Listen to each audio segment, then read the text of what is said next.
सास के मेहमान। सिमर की सास की सारी जिंदगी किराए के मकान में ही बीती, लेकिन जब बेटा कमाने लायक हुआ तो उसने अपना बड़ा मकान बनाया। क्या है माँ, इतनी लंबी लिस्ट मेहमानों की? गृह प्रवेश है सिर्फ, शादी में तो तुमने इन लोगों को बुलाया ही था ना। अरे बेटा, तुम्हारे पिता और मैंने तो सारा आजीवन घर नहीं बनाया, ये सोचकर कि पैसा घर में लगा देंगे तो तुझे कहाँ से पढ़ाएंगे। अब बेटा, घर जैसी खुशी में मैं उन लोगों को कैसे भूल जाऊं जिन लोगों के साथ मैंने पूरा जीवन काटा। तभी वहाँ बहू आ जाती है। क्या माँ जी, कैसी बात कर रही हैं? बुआ जी, चाची जी, उनकी बेटियाँ, ससुराल वाले सभी तो आ रहे हैं। मैंने उनकी लिस्ट सुमन से पूछकर तैयार कर ली है। हाँ बेटा, ये लोग तो रिश्तेदार हैं, इन लोगों को तो बुलाना ही है, लेकिन जिन लोगों के साथ मैं किराए के मकानों में रही, वो मकान मालिक, वो पड़ोसी, उन्हें कैसे भूल सकती हूँ। माँ, लेकिन वो नीलम आंटी को तो मत बुलाना, बड़ा ही लो स्टैंडर्ड साउंड करती है वो। हाँ माँ, और वो किरण को भी। उनका पति और बेटा खाते कितना है। और नहीं तो क्या, शादी में भी 2000 रुपए वाली प्लेट में दनादन खा रहे थे। माँ कुछ नहीं बोलती, कमरे में चली जाती है। तुम्हारी माँ की तो चोचले ही अलग है, न जाने लोगों को क्या बताना चाहती हैं। अरे आस पड़ोस को तो ऐसे पूछ रही है जैसे कि रिश्तेदार। हाँ जानता हूँ माँ को, वो किसी से जुड़ती है तो दिल से जुड़ती है। वैसे बात करता हूँ उनसे। सभी अपने अपने काम में लग जाते हैं। सास को नींद आ जाती है और वो सो जाती है। लग रहा है कि गुस्सा होकर सो गई। कपड़े भी अपने बाहर फेंक कर गई हैं। बहू है ना, नौकरानी जैसी, कर लेगी काम। बड़बड़ करती बहू सास के कमरे में जाती है और कपड़ों को उनकी अलमारी में रखती है कि तभी उसके हाथ में एक एल्बम और कुछ खत लगते हैं। अरे ये क्या है? बहू एल्बम देखती है जहाँ नीलम आंटी और सास के साथ छोटा सा उसका सुमन खड़ा होता है। इनके बचपन की फोटो। वो सारी फोटो देखकर जब खत को खोलती है तो वो किरण का होता है। बहू खत पढ़ने लगती है। खत में लिखा होता है, तू पैसे की चिंता ना कर, सुमन की पढ़ाई में कोई कमी ना हो, हम पड़ोसी नहीं बहने हैं। तभी सास जग जाती है। अरे बहू, क्या हुआ? कुछ चाहिए था क्या? बहू बात घुमा देती है। माँ जी, वो इनकी फोटो देख रही थी नीलम आंटी के साथ। कितनी सुंदर लग रही है ना आंटी? हाँ, दिखा तो जरा फोटो। बहू सास को फोटो देती है। सास फोटो देखकर कहती है, याद आता है, तेरे ससुर जी तो थे नहीं, काम के लिए 10 दिनों के लिए शहर से बाहर गए थे। जब बेटा होने वाला था तब नीलम आंटी और अरुण अंकल ही थे। आंटी बेचारी रात भर मेरे साथ बैठी रही तो अंकल भाग भाग कर दवाई का इंतजाम कर रहे थे। बेटे के होने के बाद भी जब तक मैं घर नहीं आई मेरे पास ही रहे। रिश्तेदार तो आए थे मुंडन में 10 दिनों के बाद। बहू सुनकर खुश होती है। तभी नजर खत पर पड़ती है। माँ, ये किरण आंटी को आपने पैसे वापस कर दिए? हाँ, वो भी समझ कैसे कैसे किए मैं ही जानती हूँ। सुमन की पढ़ाई के लिए पैसों की जरूरत थी। रिश्तेदारों ने तो साफ बोल दिया था कि किसी होटल में काम पर लगा दो। कई लोग बर्तन धोने के साथ पढ़ाई करते हैं, लेकिन किरण आंटी, उन्होंने अपने बुढ़ापे के लिए बचाए हुए पैसों को सुमन की पढ़ाई के लिए दे दिए। यानी कि आज ये जो कुछ भी है वो किरण आंटी के कारण ही ना? हाँ बहू, ऐसे ऐसे पड़ोसी हुआ करते थे जो किसी रिश्ते के नाम से नहीं बल्कि अपनेपन से भरे थे। फिर सास का बोलने का रुख तीखा हो जाता है। और फिर भी देख, सुमन इन लोगों को भी नहीं बुलाने दे रहा है। माँ, मैं बात करती हूँ, ये लोग सिर्फ आएंगे ही नहीं, हम लोगों के साथ रुकेंगे भी घर में, रिश्तेदारों की तरह। सास बहू बेटे से पूछकर एक एक घर जाकर पड़ोसियों को एक दिन रहने का न्योता दिलाते हैं। और फिर वो दिन भी आ जाता है जब घर में गृह प्रवेश होता है। अरे हम लोगों का कमरा कहाँ है? बड़ा कमरा देना हम लोगों को, खुला खुला। सुमन परेशान हो जाता है कि वो क्या करे, कहाँ किसका सामान रखे, कि वहीं किरण पड़ोसन आ जाती है। अरे सुमन, परेशान ना हो बेटा, हमारे कमरे में रख दो उन लोगों का सामान, हम तो तेरी माँ के साथ ड्राइंग रूम में एडजस्ट हो जाएंगे। और हमारा कमरा कहाँ है? सुमन, जरा सामान कमरे में तो रखवा दो। अरे ये क्या, मेरे कमरे में तो सफाई ही नहीं है। अरे बता देती सुमन, हम कहीं और रह लेते। तभी वहाँ नीलम झाड़ू लेकर आ जाती है। अरे बबली दीदी कैसी बात कर रही है, चलिए मैं साफ किए देती हूँ कमरा। वहीं मामी जी भी आ जाती हैं। अरे सुमन दीदी, सबसे छोटा कमरा हम लोगों को ही देना था क्या? मायके की कोई परवाह नहीं है।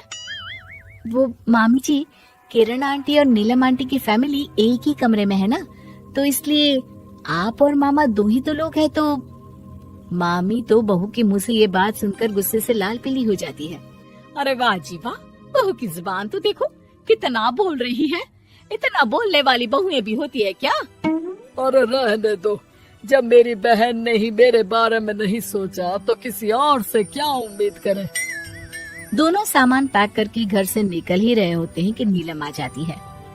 अरे राकेश भैया, मैं भी सुमन की तरह ही तो हूँ। आप तो हम लोगों को इतने साल से जानते हैं। हाँ, तुम लोग तो मेरी बहन से चिपकी रही गोंद की तरह। खैर कोई बात नहीं, रहो बड़े कमरे में। तभी अरुण वहाँ आ जाता है, जो नीलम का पति है। अरे अरे भाई साहब, थोड़ा तो वक्त दीजिए, हम सारे छोटे कमरे में शिफ्ट हो रहे हैं। सारे पड़ोसी छोटे कमरे में चले जाते हैं और मामा मामी बड़े कमरे में। बहू चाची के कमरे से बाहर निकल रही होती है कि देखो कैसे बड़ा मकान बनाकर इतरा रही है। अरे जब हम लोगों ने कहा था कि घर बनवा लो, तब तो लड़के को पढ़ाने की पड़ी थी।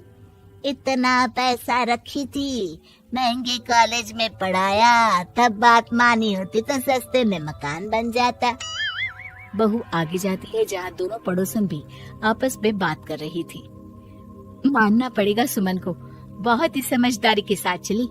बच्चों की जिम्मेदारी को सबसे ऊपर रखा, रिश्तेदारों के साथ भी पूरा निभाया। नहीं तो आजकल के रिश्तेदार। अरे सुमन के लिए तो हम हमेशा ही खड़े हैं।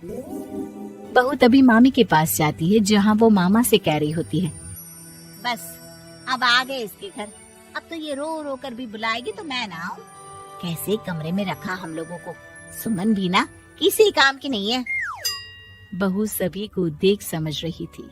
रिश्तेदारों के नखरों के बीच पड़ोसियों का प्यार।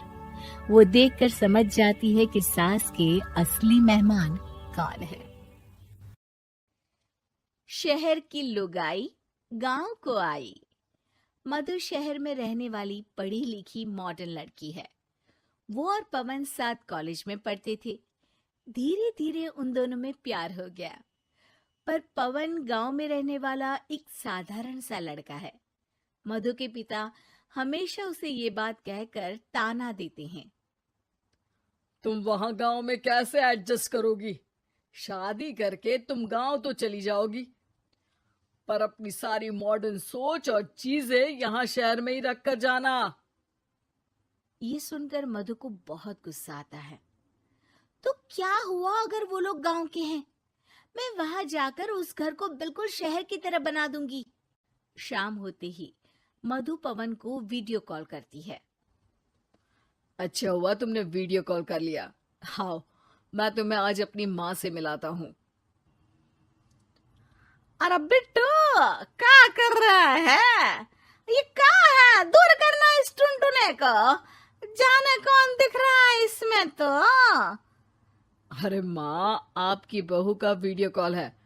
आप इसमें अपनी बहू से आमने सामने बात कर सकती हैं। नमस्ते माँ जी, कैसी हैं आप? अरे जका, ये बहू ने अपने कानों में क्या लगाया है? जका से झुमके हैं। झुमके नहीं माँ जी, इन्हें ईयरफोन्स कहते हैं। इससे सामने वाले की आवाज और अच्छे से आती है।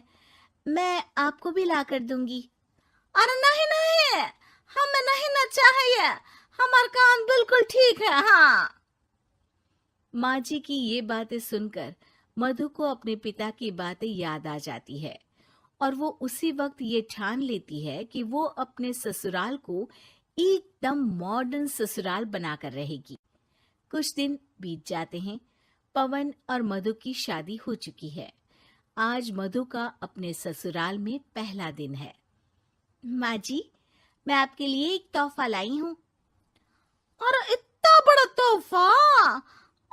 और काल आई है रे इस बड़े से बक्से में। मधु बॉक्स खोलती है। ये का है? ये वैक्यूम क्लीनर है।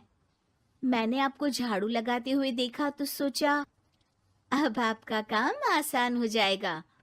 और वाह बहू वाह, तूने मुझे झाड़ू लगाते हुए देखा तो तू मेरा हाथ से झाड़ू लेकर खुद भी तो लगा सकती थी ना, पर नहीं, तूने तो जे मशीन लाकर मेरे हाथ में दे दी कि यह काम हमेशा मैं ही करूं। ये आजकल की शहरी छोरियां बिल्कुल नहीं बदलेगी। मधु को मन ही मन गुस्सा आता है, पर फिर भी अपना गुस्सा भूलकर मधु माँ जी को वैक्यूम क्लीनर इस्तेमाल करना सिखाती है। अगले दिन मधु सुबह उठती है तो ये आंगन में से कैसी आवाजें आ रही हैं? मधु दौड़ती दौड़ती आंगन में जाती है और देखते ही चौंक जाती है। अरे माँ जी, ये आप क्या कर रही हैं? और वो कहा है ना, सुबह मैं जब कुएं से पानी निकाल रही थी तो मेरे कान की बाली उसमें गिर गई थी, तो ये तेरा वैक्यूम ना सारी चीजें अपनी तरफ खींच लेता है ना, तो मेरी बाली भी तो निकाल ही देगा। उसी की कोशिश कर रही हूँ, पर न जाने क्यों अब ये चालू ही नहीं हो रही तेरी मशीन। अब वो चालू होगी भी नहीं। पर अब कुएं में से पानी निकाल क्यों रही थी? अरे कमाल करती हो ना बहू, पीने के लिए पानी क्या तेरे मायके से लाऊं मैं? अरे कुएं से ही तो निकालना पड़ता है। हाँ, पीने के लिए पानी, और वो भी कुएं से। मधु दिमाग लगाती है और थोड़ी ही देर में घर में वाटर प्यूरिफायर लगवा देती है। ये देखिए माँ जी, इसमें बस एक बार पानी भर देंगे तो नल में पानी साफ होकर बाहर आएगा। अरे वाह रे बहू, ये तो बहुत ही बढ़िया चीज है। रात हो जाती है। मधु जैसे ही प्यूरिफायर का नल चालू करती है तो वो अचानक से फट जाता है और सब जगह पानी पानी हो जाता है। अरे ये क्या हुआ? ये क्या हो गया? मैंने तो बस इसमें उबला हुआ पानी डाला था, ये इतनी जल्दी खराब हो गया। अरे ये सारी शहरी चीजें सब ऐसी ही होती है कबूरी। क्या आपने इसमें उबला पानी डाला था? हाँ तो फिर पानी तो तभी साफ होगा ना जब उसे उबालेंगे। ये मशीन का कोई जिन है जो हमने जो बोला वो कर देगी है? मधु को बहुत गुस्सा आता है। इस तरह तो मेरा अपने ससुराल को मॉडर्न बनाने का सपना अधूरा ही रह जाएगा। नहीं, मैं इस तरह से हार नहीं मान सकती। थोड़े ही दिन में मधु पूरे किचन को मॉड्यूलर किचन में बदल देती है।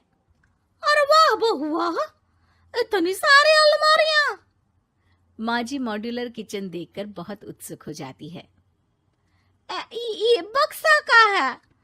बहू ने शायद गलती से इसे यहाँ रसोई में रख दिया है, पर है तो ये बहुत ही बढ़िया। अगले दिन सुबह। अरे मायरी, क्या हो गया? मैं तो बर्बाद हो गई, मेरी सारी पूंजी जलकर राख हो गई।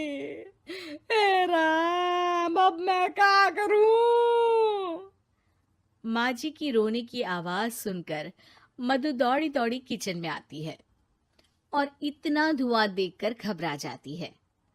ये सब कैसे हुआ माँ जी? ये आग कैसे लगी?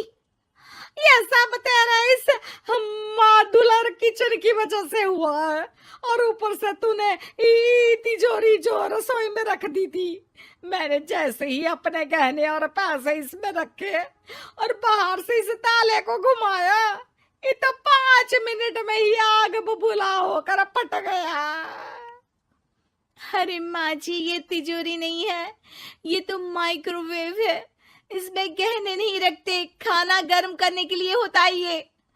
और ये जो आपने घुमाया ना, ये ताला नहीं है, आपने इसके टेम्परेचर को फुल कर दिया, इसलिए ये फट गया। माँ जी और जोर जोर से रोने लगती है।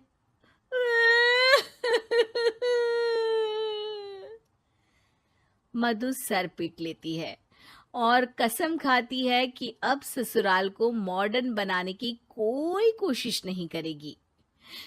मुझे माफ कर दीजिए माँ जी, आप जैसी हैं वैसी ही ठीक है। मधु को अपने पिता की कही बात याद आ जाती है और मधु वापस घर और किचन को पहले जैसा ही कर देती है।